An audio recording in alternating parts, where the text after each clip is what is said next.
96% of teenagers lie to their parents. And the part that should bother every parent watching this is that the 4% who said they don't lie are almost certainly lying about that too. Your teenager didn't wake up one morning and decide to become a liar. Something happened at a specific moment. You reacted a certain way, and somewhere in their brain, a little switch flipped that said, "Okay, noted, we're not telling them about that anymore." And the worst part? You probably don't even remember when it happened. So let's actually get into what's going on, because the story you've been told about teen lying is mostly wrong.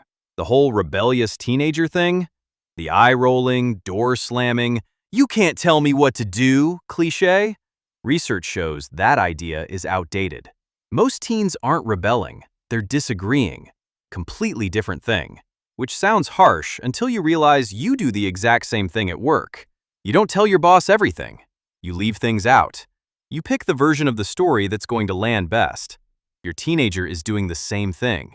Except instead of a boss, they have a parent who controls their phone, their car keys, and their weekend plans.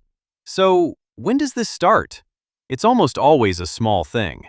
They told you the truth about something, a bad grade, a friend you didn't approve of, a party they wanted to go to, and you reacted. Maybe you grounded them, or said something that sounded a lot like, "I'm disappointed." And in that moment, their brain ran a quick calculation. Honesty cost them something that lying wouldn't have. Filed away, lesson learned. Now, what are they lying about? The research is pretty consistent on this one. The big categories are how they spend their money, what they do with their friends, who they're dating, and anything involving alcohol or drugs. But the lying itself comes in 3 flavors. The first is the obvious one, straight up making something up. "I was at Sarah's house." They weren't at Sarah's house. Easy. You catch this one sometimes. The second is lying by omission. They didn't lie, they just didn't mention the part where Sarah's parents weren't home, or that there were 9 other people there, or that one of them was the boyfriend you told them not to see anymore. Everything they said was true. They just left out the parts that mattered. And the third is the one almost nobody catches. Lying by avoidance. This is when they steer the conversation away from anything that might force them to lie in the first place.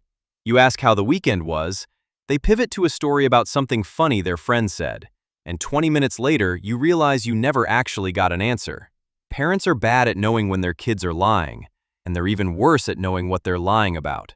There's only about 25% agreement between parents and teens on what the teen actually lies about, which means 3 out of 4 times you think you've got your kid figured out, you don't. And it gets worse. Because once a teen has been caught lying a few times, parents stop believing them even when they're telling the truth. Which, from the teenager's side, feels like, what's the point of being honest if they don't believe me anyway?